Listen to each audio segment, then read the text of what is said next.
Welcome to yet another episode of In Touch with Lucky, where we bring you different guests from all walks of life just to share the stories, their projects, whatever they're working on. Today on the show, we have yet another special guest. All my guests are special. We've got Tino Ruzive from an organization called Redefining Self. I thought I would ask Tino to come and just have a conversation with me because Tino went through a divorce and she found herself on a different path of redefining herself, I would say. So thank you, Tino, for coming. Yes, thank you for agreeing to do this with me. Yeah, thank you for having me. Yes, I'm excited. Yes, no, so am I. It's been a long time coming. I think we talked about this probably the beginning of the year when I moved here, when you came to pick up Maguru. Yeah. I said, I want you to come and all that. Mm-hmm. And thank you for agreeing. It's taken maybe 11 months. Yeah, probably close to Yes. No, that's good. Thank you. So, I've talked a little bit about your organization. Obviously, you know more about it. However, perhaps maybe before you talk about the organization, just talk about Tino. Who's Tino? What's your story? Okay. Whatever you want to share with us. Well, my story will probably take all day. Right. Yeah. So I think let me just start by like the basic foundation of who I am. Sure. As a person, I'm a child of God. I believe I was, crafted, created by the Creator, by God. And I believe I was created for a purpose. So that is my foundation. God is my source for everything. So about myself, in terms of my background, I'm a daughter. I've got three surviving siblings at the moment. I lost two siblings, a brother and a sister. And I came to Australia in 2013. I was born in Kadoma. So, most of the times when they ask me, where do you come from? And I just say, I come from Shirugi, because that's my roots. But I'm, one of those born location. Right. You're like me, Kadoma. Mashonaland West. Yep. Yeah. Mashonaland Best. Yeah. So that's where I did my primary school, Waverley Primary. I went to Loaguelo Mission for my Form 1. Then from there, I had some health complications. I had to go to a day school. So I went to Karoi Secondary. Then my family was now in Karoi. So I also lived in Karoi for my secondary school. Then for my A-levels, I went back to Kadoma, Jameson High School. Yeah. Then after that, I worked for a little bit, then went to poly, did horticulture, but then I was now with my husband, my ex then was, my boyfriend then. Yeah. We got married during that time when I was finishing Polytech. And I had two kids back home there in Zimbabwe, my first two. I have three now. Yeah, came to Australia in 2013. And I've been in Australia now since 2013. So when I came here, that's when a lot of things changed for me. And Okay.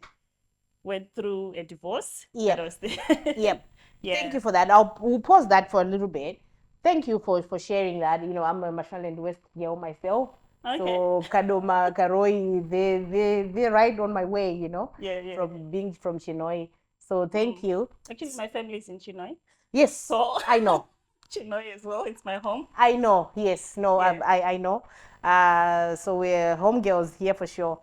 So, all right, you've come to Australia. So now tell me about redefining self, because I want to touch on it a little bit. Then I'm going to reference back to something that you said. So tell us about the organization or the redefining self. Okay, so redefining self, it's a coaching practice where I guide those going through separation, divorce, relationship breakdowns. So I guide them through a transformative journey where they'll get more confident in terms of the decision that they want to make. So I know a lot of people confuse it, thinking that, oh, I help people to break up. No? Yeah. You make your own decision if you want to break up. Right. It's your own decision. Okay. But I'm just there to guide you through that transformative journey so that you are able to have that confidence to make the decision yourself, Yep. from an informed point of view, so that in the end, the whole point or the aim of it is that in the end, you're at peace with the decision that you have made. Sure. Yeah. Okay. Yeah. That's very key because it kind of leads us to now why you started the organization, this coaching practice, which brings me to my other question. So you've come to Australia, things are good with your husband or now ex-husband. I want to talk about it because I think you've also put it out there. So, and it's also difficult for us to talk about redefining without talking about what made us redefine in the beginning. So I'm going to touch a little bit on your personal life. So you're 2013, you moved, you've got 2 kids, I'm assuming things are okay. At what point did things start to go wrong? Without really going into too much detail, but at what point, and what was the journey from there to being divorced? Okay. So yeah, it is quite a long journey, Okay. honestly. Yeah, but I will cut it really short. So it's not necessarily that everything was all nice and good. It's something that developed over time. Right. Yeah, but when I came over to Australia, I didn't even think or have the thought that I would ever consider to divorce or Yeah. but then things happened. You know how they say you do the best with what you have at that time. So back then, I did have my own issues, but then with the best that I had at the moment, I believed I needed to hold on. I needed, the way we grew up back home, how we are told you have to do everything you can for your marriage. As a woman, it's like you are the one that is holding this relationship. You do whatever it takes. So I did all of that. All that and more. Yeah. But then it just wasn't working the way it should be. So I got to a point where I literally lost myself completely. If you had seen me maybe 5-6 years ago, I wouldn't be sitting here talking like this with you. I was not that person. I lost myself. I lost my confidence totally because my life was just about how do I keep the relationship working? How do I please him? How do I, you go through quite a lot of things. We've got aunties, we've got relatives. In our culture, the whole point is they come there, they bring you back together. It doesn't matter what has happened. I went through a lot of things, and just to put it out there, I know there's always 3 sides to a story. My story, his story, and the truth, what actually happened. So this is my side of the story. And thank you for putting it for pointing that. Very important. Absolutely. No, I respect that. Yeah. So it's not like I'm saying this is what happened. Yes. This is my view of the story. Yeah, my view of the story. Yeah. So I went through quite a lot that I always thought was normal. Right. In terms of abuse, I just thought I have to pray more. I did something wrong. It was all about me serving. So when you say abuse, is it physical or verbal or just emotional? All of it. Right. All of it. Right. Yeah. And I know that with some people, and I know there could be some people that know me, that know us, like when I was with him, and I know this would make some people feel uncomfortable because it's part of our society, you don't get to talk about these things. It's like it's we're taught, don't air your dirty linen out there, keep it to yourself. People do not want to talk about it, and a lot of people are suffering quietly because they think it's only happening to them. Absolutely. Yeah, so when I talk about my story, it's not that I want to make my ex look bad. No, it's unfortunately, or fortunately rather, whichever way you want to take it. Yeah, he is part of my journey that led me through Correct. to where I am today. Yeah. So yeah, I can't really talk about redefining self without involving my story. That's because exactly that was right. the inspiration that got me to Absolutely. get Absolutely. here. Yeah. Yeah. So I know people don't like to talk about it, but my reason for actually being open to say, yes, it happened to me. Yes, I was physically abused. Yes, I was emotionally abused. Yes, I was financially abused. Is because I want someone out there, Correct. inspire someone to know that these things are happening. And mind you, here in Australia, people pretend as if it's not happening there, and they're just dying inside. Yes. And we just see nice photos on Facebook and all of that. We think everything is all nice and rosy. Yes. But I think I've encountered a lot of people where they'll tell me that you're the first person I've ever been able to talk to about this. They've gone for so many years. They are here in Australia, or they are in the UK, they're in the diaspora. Yes. But then they just can't talk about it because of the social norms, the expectations. Yes, in and there's our a lot of culture. judgment, like you're saying, in Yeah. our community, there's a lot of judgment, which to me, you are one brave woman for really putting yourself out there. When I used to see you doing your lives, I'm like, wow, this is, brave woman. So there's a lot of judgment, and that's why people are staying in abusive relationships, just because they're going to be judged. Like me, I'm a single person myself. There's a lot of talk that goes, but I think we need to go past that, which is why we're having this conversation. Does help. If there's someone in such a situation or similar, they'll be like, oh, you know what, Tino did it. Look at her, she's glowing, she's looking nice in in yellow and all that. It gives hope to the next person. Yeah. So you're brave for doing that. Sorry, I cut you off. That's all right. Yes. You were saying. Yeah. So yeah, that it did bring me to to this journey where initially, like, I was, like I was telling you before, I was not this person that you see. That's what I was gonna go to. Confidently like this. I was not like that. I think at some point in my breakup story, because it was quite a lot leading up to the final one.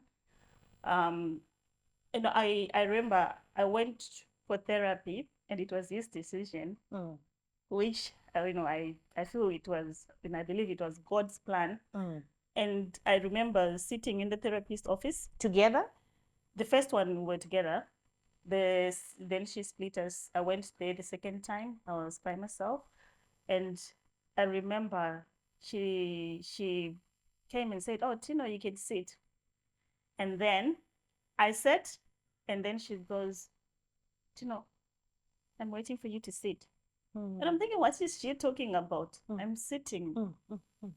Then she saw the confused look on my face, and she looked at me and said, "Tino, there's a whole couch behind you there. Sit." So I was like this. Well, this is quite small. It was a big couch, but on that big couch, I was sitting on a corner. Like, I wasn't sure if I was supposed to sit or what I'm supposed to do. But for me, that was like, That's how small you felt. yes, yeah. At that point, I didn't know. Yes. I didn't know that my physical posture was now showing who I was. It's a reflection. Like, inside, Yeah. right? Yeah. So that's how bad it got. I went through therapy, and I remember her saying, you know what? I want us to work until we awaken that magnificent African queen inside of you. Wow. I did not believe it. I looked at her, I was like, oh, she's dreaming. Wow. So what background is she? She's South African. Oh, She's I see. white South African.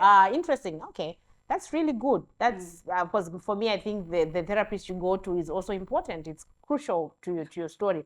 So Yeah. so you went to so did you, when you went, obviously you said it was with him in the beginning, but were you going, what were you going for? Was it to fix your marriage, or why were you going? Well, it was to try and fix the marriage. Right. It was to try and fix the marriage. Okay. Yeah. So a lot of things had changed. Well, I can say, before this, I myself had kind of started realizing that, this is not working for me. And yeah, there are some things that I was just changing to say, I was starting to push back a little bit. Right. Yeah. And then he thought, oh, okay, let's go to this one. It is, she's African. Sorry to kind of change a little bit, that word pushback that you said. You also mentioned something when you were talking about sort of your journey in Zimbabwe, that you put up with a lot when you were in Zimbabwe, and now you're now starting to push back and all that. I just have this interesting narrative that I'm hearing in a lot of men, especially. They're saying that when Zimbabwean women come here, they are leaving their husbands, which can be, look, I don't know how to put it, but obviously there's reasons why people are leaving their marriages. You don't just wake up and saying, I want to leave. But it's interesting that you've said that. May I know why you're starting to push back? Obviously, you said that, you're feeling small. It's not good for your self-esteem. Absolutely. But if it was happening while you were in Zimbabwe, what changed now that you were here? Were you empowered now? Is that... Okay, so maybe I'll go back a bit just so that you get the background of it. I met my ex, I was 18, just finishing my A levels, right? So I was an 18-year-old teenage girl. So now I was in my 30s. Right. So what happens is, when you are young, you still have a lot of things. Your environment is shaping you, the people around you, everything around you. And in most cases, it will also be the partner that you have, like you're shaped into. The partner you choose is important. Yeah. So now I can kind of say part of it, and I have said it before, like even I told him that when he said, you've changed a lot, then I said, well, yeah, but I believe it's not necessarily change. I believe that I've matured. I was an 18-year-old teenager. Sure. I'm now in my 30s. Sure. So I grew up. Right. Right.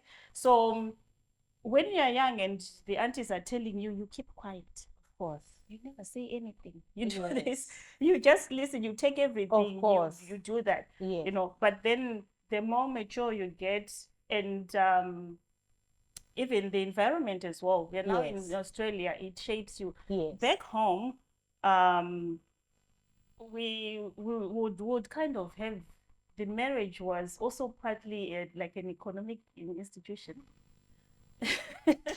Still is to an extent, yeah. Yeah. So you, even if you worked, depending on depending on who you have at the time.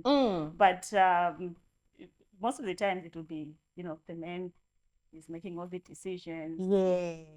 Or you're just sitting at home. Yes. You're expected to be sitting at home looking after the kids, and and you're relying on for everything. Yes. Yeah. So yes, part of it, when you come to Australia, you're able to work, because some people are sitting there simply because they believe, even here in Australia, they believe they can't do it on their own. They believe that, what will I do? He's the one who supplies everything. Or they think, oh, what am I going to do on a single income? I need that. Yeah. But then you find that when you're here in Australia, sometimes you just realize that, should I really put up with this? Yes. I can still, because sometimes maybe that's the only thing that is tying you to a person. Yes. Yeah. Then I think for some women they just realize that Yeah. I can still do it. Yeah, no, Yeah. you're right. So that Yeah. has been my response. And I've had, Yeah. some guys ask me that. They say, oh, have you noticed that, the women are leaving their husbands, kuroku, like you don't, there's no respect. Yeah. They'll say you've grown a big head. Big head. And really, my response has been, look, the things you would put up with when you're back home, because he's the breadwinner, he has to pay school fees for the kids and, pay rent and what have you. But when you're coming here, you're working, you're really not necessarily having to wait for someone to feed you pretty much. So you are empowered, which is why. So the things you put up with, you're not going to put up with here. To me, that's what I put it down to. I don't think respect is a part of that. Because let's just say, for example, someone, if they leave a man because of infidelity, if they were, playing around, well, in Zimbabwe, they're playing around here, maybe back home you'd put up with it because he's paying school fees and all that, which you shouldn't, but that's the economic side of it. Unfortunately, people are putting up with those things. But then here, why, I mean, people do it. I'm not gonna be judgmental, but I get why it's different when now people have come here. Yeah. You know what I mean? Sorry, I rambled a bit. No, thank you for being open anyway. I like an open conversation. All right, so you do therapy. This lady notices that you're really, really small. At what point then do you see, nah, this is not working, I want out? Okay. So I was getting stronger and stronger. Right. And then I remember I told myself, okay, I'm going to go back to school because I had left uni. Like when I came here, I was on student visa. I was meant to go to uni, and all when we got the papers, and then I had to stop and all of that. And then that's the time where if you're told no, you can't do that, I'm like, no, I'm gonna do it. Okay. Then things just started getting worse and worse to up to a point where just you just realize that there's nothing here. We're just together for the sake of maybe other people that see us out there. They think everything is all well and good, but there's basically nothing that you can kind of say you put a relationship. Right. And with me, he is the one who moved out. Yeah. Yeah, we had separated before then, all that time. But then even then we were separated under the same roof. Yeah, he came one day and just said, you know what, I'm leaving. And I was like, yeah, that's good. So wise decision, mister. Take leave. Honestly, that's what I said. Take leave and go for good. And but I knew at that point, I knew I meant it. I knew even if he tries to come back, I wasn't going, because it was, I think I was also thinking, how do I just get Ask myself him out of the situation. Right. But then because if you have got kids and all, and I'm now thinking, should I get a rental for the kids? What do I do? Yeah. So that was good of him, really, to do that. Well, I mean, I don't know all the finer details, but then because you stayed with the kids, isn't it? Yeah, so I stayed with the kids at that time. So he stayed with the kids and he went. And it's usual, and you find this with a lot of relationships where they try to come back, but I had already set my mind that that was not what I wanted. Right. Yeah. So it's one thing to be in a relationship, you're having your fights, he's gonna do this and then say this, and then he's gonna buy me flowers or give me money, whatever, and then we're back together. It becomes a cycle for a lot of people. Yes. So he's actually left now. He's taken his clothes out and all that. How did you feel? Yeah. So honestly, at first, I didn't really. For me, I just felt it was for the best. And then, at some point, you start. This is what people don't understand. At some point, you do start missing the relationship. You start missing the person. That's where I'm headed. That's where a lot of women, you find that people be like, why does she keep going back? Oh, he's been bashing her. He's been doing, what is she going back? Yeah. So there's something called an attachment. It's called an attachment bond Yes. with with the person. Yes. If the person was abusing you, you've got that attachment to him. Yes. Mind you, I was married for 12 years. The relationship was 16 years in total. It's a long time. It's a long time, you're with that person. Yes. Then when they go, your life was around having them, even if things were not normal. Yeah. But you kind of have that thing where you're just used to having them around. Yes, that's exactly Yeah. my point. That's Yeah. exactly, like for people who, like you said, you were 18 when you got married. Got married? No, Or I got got together married anyway. at 21. Yes. So really, this is someone you knew from, when you were Yeah, from 18 when years I was a old. teenager. Yeah. You probably lived with him longer than you lived with All my adult life. correct. So this is exactly my point, that I could just imagine what then that felt like. Like, okay, he's gone. What do I do with myself? So I know you said you were becoming stronger with the therapy, which is very good. Were you just take me through that, like that Yeah. time, like were you heartbroken? Because I believe that you got together because you probably loved each other at some stage. You still do, okay, that love is like I don't know. Because love, you can be in love with someone or you can love someone. Yeah. And yeah. Yeah, it is possible for, well, maybe I can explain that part before I go back a bit. Where that part where you're asking, maybe you're still in love, maybe there are times where you can love someone from a distance. Yeah. Yeah. Right? They're not good for you. You know that with them it's just toxic. Yes. Right? Yes. So it doesn't mean that you stop caring. Correct.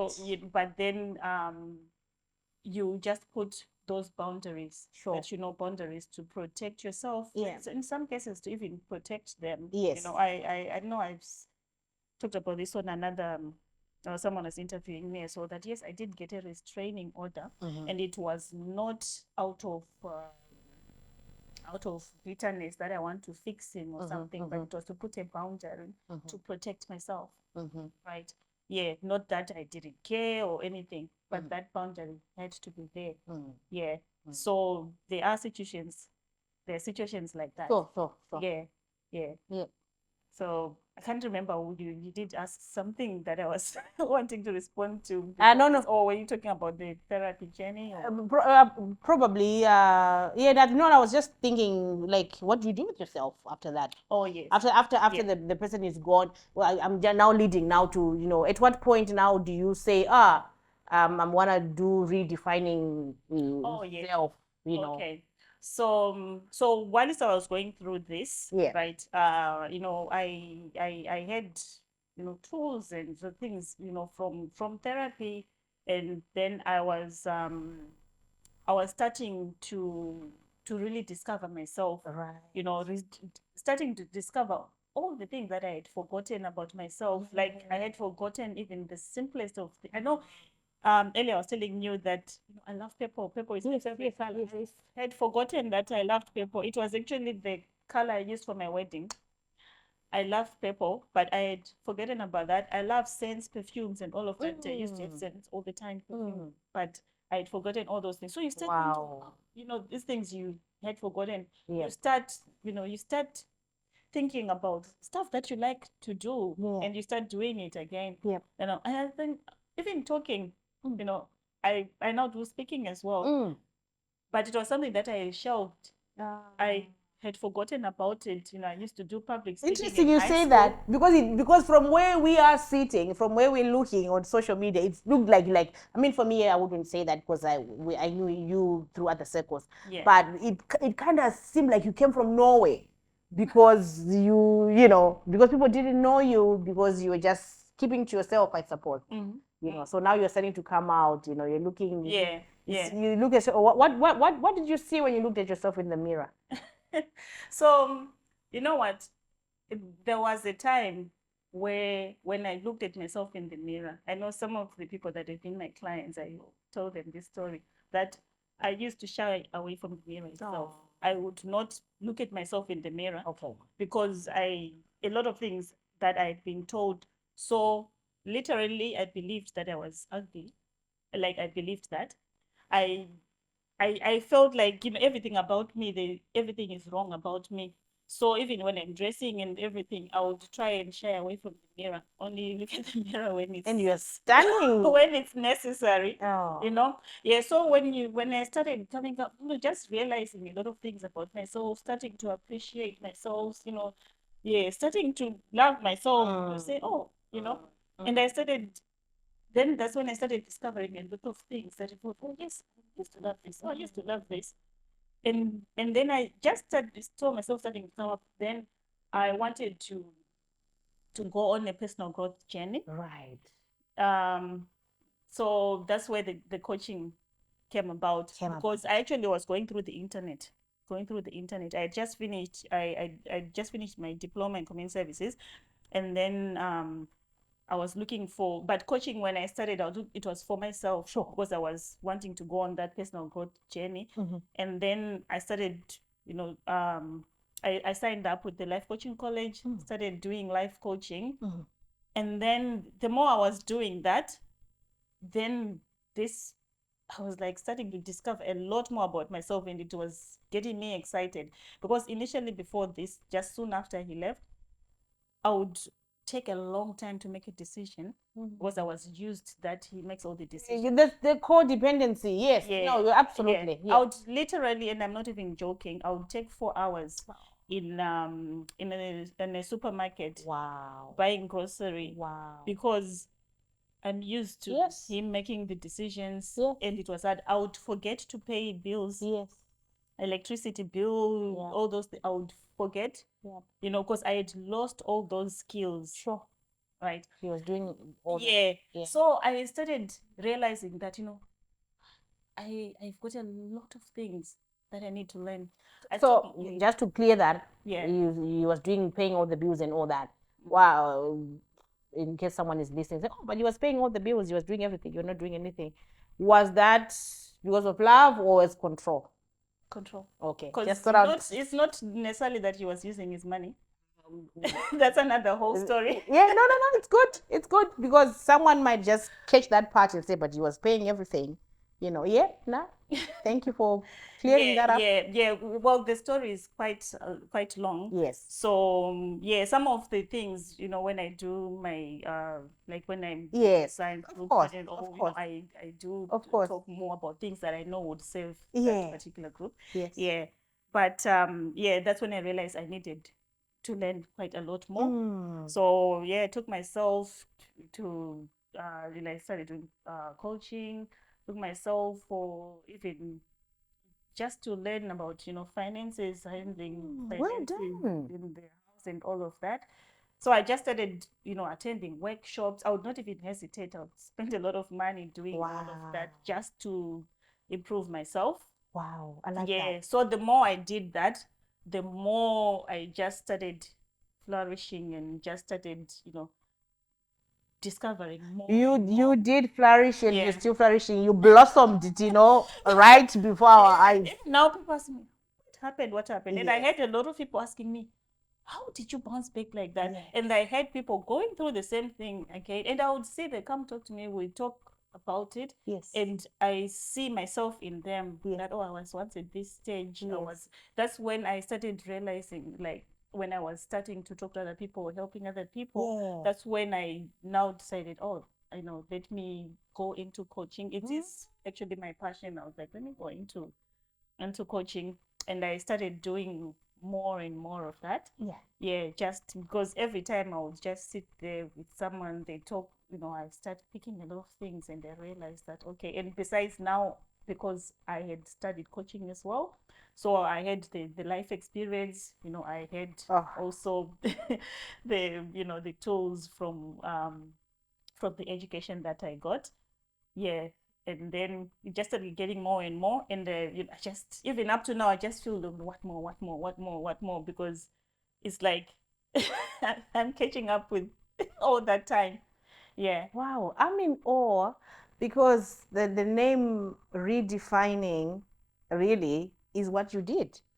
Yeah. Whereas you could have just sat there and just wallowing in your misery.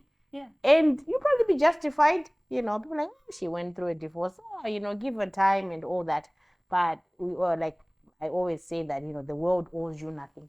Just Exactly. get on with it. Exactly. Sounds a bit not nice, but really, The truth. it is the truth. Mm. And to me, this is what you did. So you went through a training, business literacy, just to understand Everything. money. Wow. Everything. Yeah. And I paid coaches, I paid mentors. Just my whole point, I was getting more and more excited, and I wanted to just keep on developing myself. Wow. I'm still on that journey doing that.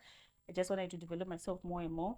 Redefining self, initially when I started, I called it my Tino, because I was thinking that, there was a Tino that was defined by society, that was defined by the structures in society, social norms, other people. And I lived with that girl for such a long time. And now I'm at a point where I discover but the authentic me, authentic self. So initially I called it my I remember Tino. that, yes. Yes. Then, later on, I moved, and I started initially when I was coaching. I was coaching for personal growth. I was just coaching everyone until I just got this passion about people who are going through the same journey as me.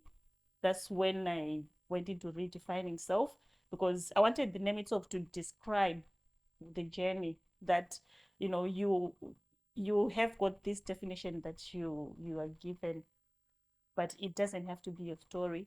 It doesn't have to be what you are.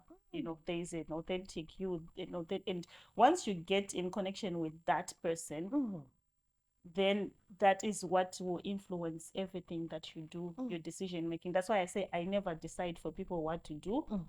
My job is to just guide them to discover that person. Once you're in connection with that person, inside of you knows what you need, and you can make your decision from that point of view. And that's the only thing that will give you peace, and it can be with anything at all. With anything. Yeah, no, I agree with that. People say that, oh, vanonofurirana and all that, but I believe that, sorry to use a bit of shona unotanzizano pangwa une rako. So I believe that people who come even to ask for advice and all that, I think they're just seeking validation. Yes. So this is to support what you're saying, that it's already in you, but sometimes you just need somebody to really just say, hey, you can do this, and it's already in you. I've had people who would come and ask me directly, saying, Tino, should I leave? And I'll be saying, no, stay. And they'll look at me thinking, I like that. because they think, oh, you're supposed to be supporting us to break up, And for me, it's not like, it's not like I'm supporting people to break up like what people think.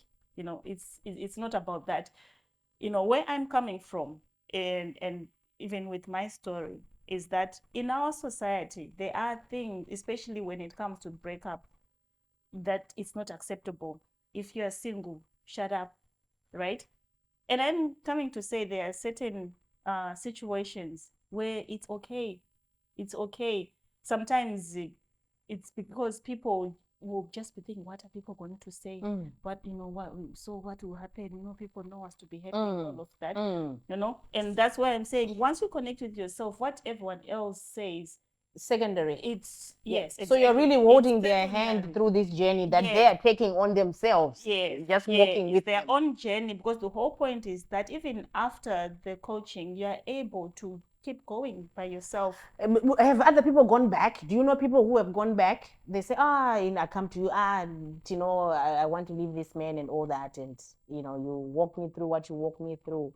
Then I decide to go back. Have you seen that happen? Well, the ones that I can say who would have gone back would be those ones who, like, maybe they'll just do one session. Sometimes maybe they are not yet sure. So do you have a package? Like, how many sessions do you do you have to say, no, Lucky, I think you're good now? Like, do you have prescribed sessions? Yes. So I've got the Redefining Self blueprint. That one is that's the main one that has got 12 sessions where we'll go through everything. From the background to self-reflection, it involves a lot of things up to the point where where we do the goal setting and all of that. So 12 sessions, 1 hour or half an hour? Well, the sessions are 45 minutes long, but for those people that are on the program itself, they do get some extras because they are on the program. Okay. So those ones will be particularly customized for that particular individuals. Then there are some who would go on session to session because the journey, each person is different. So it will be as much as they need. Okay. Is what we're just looking at is you are here, you want to be there. Yes. Then let's. And sometimes it's sometimes that's what people need, just to get through today. That's all I want. Yeah. And then tomorrow we'll see. And I like that you're doing that because people are at different levels, stages in their lives. Sometimes you just want to get through this week. Yeah. And then next week we see. So there's that. Cases, people would just think, oh, things are so bad, and they come and they believe that, there's nothing that can be done to save this. Then once you start going through that journey, they actually do start seeing things themselves that they say, oh, okay. Then they go back, they start changing certain things, mainly in most situations, communication. You've just led me to another point, which I was gonna. Sorry, I'm getting excited because I had this, but then I'd forgotten. It's interesting you're saying that someone will come thinking, oh, they want to leave. It's at the back of their mind, they want to leave. And then, you go through a session, then they realize, oh, I've done this, maybe not so right. Then they go back and then they fix. So maybe they're no longer wanting to leave because the issue was communication. So I've got two points I want to make. Maybe one is a point and the other one is a question. So, so the point, I guess they're both questions. Yeah. So what kind of people are you seeing? Are you only seeing people who are wanting to leave their partners, or it's really just become a coach for anything and everything in life? Okay. So, like I mentioned before I went into focus on redefining self, I was doing personal growth coaching. So I still do personal growth coaching with some clients. Yeah. It's just that this one has become the main one. But it could be, when it comes to relationship coaching, it will be those people who want to leave or who are ready to leave and all of that. Then we just go through the session so that they turn every stone before they make a decision. Or those ones who are not yet sure, who think they're heading there, or those ones who have just gone through a divorce or separation. And I also coach those people who are thinking about getting married. Okay. Because I advocate for pre-engagement coaching, because I believe sometimes, I've seen this a lot, people will tell you that I already knew, even maybe after the engagement, before they get married, I already knew, but because everyone knew we were now engaged, so they feel that because they've made that commitment, nothing else can be done, and they keep going. Maybe 5 years down the line, it still won't work. Right. So it's one of my main things. I advocate for that. So I do pre-engagement coaching as well. Okay. Yeah. The second question for you, this one is for you personally. Yeah. You rightfully said that this is your story. Your ex-husband will have his story, and then there's the actual truth. So in your story, then there's also a saying that it takes two, because he's gonna say, oh, she did this and all that. Yeah. It's been brought about by this point where you say that people do the coaching session and then they realize, oh, it was communication, then they go back and they fix that. What has been your personal reflection for yourself to say, did you find things in yourself that you probably could have fixed in your marriage maybe could have worked, or number one, could have worked. Number two, let's say you were to meet your ex-husband again, the same conditions, nothing changed. Would you change some things?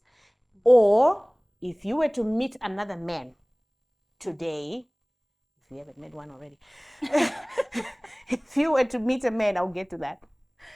Are there things that you've learned about yourself that you could change? Okay. Yeah. So Because I don't want to hear all. You've asked a lot of questions. It's a lot of questions, but it's really one summarize it. question. It's It's one really question, one yeah, to say that I feel that. Did you feel you played a part? Yeah, If you definitely. did, if you Yeah. changed, pretty much, yeah. Yeah. So definitely, honestly, if you hear someone who says they never played a part, yeah. But for me, like I told you, I believe that on my part, I brought myself. It's one of the things that I help my clients as well. I brought a fake version of me Okay. into the relationship. Right. A fake version where I committed to a lot of things that I set like very high expectations of what he could get from me, being the good wife and all of that. And trying to uphold that over the years, it becomes hard. Right. Because that is not who you are. Right. And then that's when the problems start, when you now start saying, Okay. I can't do this. You start pulling back. Right. So for me, that's the huge part of myself that I wasn't myself. Okay. It was a fake version of myself. Okay. And on the second part of when you are asking, if I'm to find someone else, are there things that I would have changed? Definitely, because I think the biggest takeaway that I got from my divorce was authenticity, and that's why even redefining self is something that I emphasize on, because I believe that if you present yourself as you are, the real person, if the other person does the same, and if two authentic people connect, then that is the goal. Match made in heaven. Yeah. So I think that is, and I do find this a lot as well with with a lot of people, because for me it was all about what I've been told I need to, this is what I need to do. I needed my family to be proud. Yeah. So I had to do things by the what's expected. What's expected in the environment. But I have this saying. Just didn't work. I have this saying that I made up just last week, I think, on one of my Facebook posts, that don't trade your authenticity for approval. Yes. Oh, yes. Yeah. I love authenticity is my favorite word, because this is who you are. Take it or leave it. Likewise, because I feel also sometimes we're a little bit we're authentic when it comes to ourselves, but then we don't allow the other person to be authentic. Yes. So I think we really need to be fair when it comes to that. Okay, thank you for that. So, are you dating, or are you gonna be dating? Oh my goodness. Okay, you asked me that on camera. Yeah, well, now we want to hear all the gossip. We want to know, we want to hear who this man is, and woman nowadays, it could be a woman. No. Okay. At the moment, all you're gonna see, I saw one of your posts where you put the shoulder. You're just gonna see the shoulder. That's fine. Well, that's good. Nah.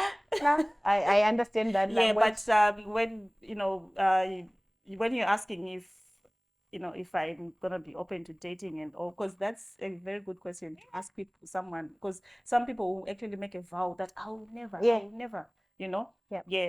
For me, it's not like that. For me, I've always emphasized the end of a relationship is not the end of life. Right.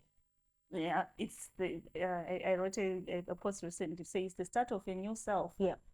The goal is to self-reflect, Yep. see what has gone wrong, Yep. improve yourself, become the best that you can. Best version of yourself. Yes. And with that, you'll find that there is no reason of stopping to live. Yes. Give yourself permission to be happy again. Be happy again. If you don't want to date out of choice, Yep. it's okay. Yeah. But for me, no, life is not going to stop. Good. Life is not going to stop. Good. Yeah. Good. No, that's good. So you are with us on the market. We're flooding the market. We're flooding. To be honest, we're struggling as it is. So now to add another divorcee is not going to look good, but it's all right. We'll welcome you. So I know we need to wrap up soon. So how is your relationship with your ex-husband? Because you guys have got kids. You've got 3 kids. How is that relationship going? And with the new you and all that, how is that relationship? Okay. I think I'm trying to think of a way to explain this. I think the dynamics of our current relationship is quite intricate. Right. It is quite intricate, and we're still yet to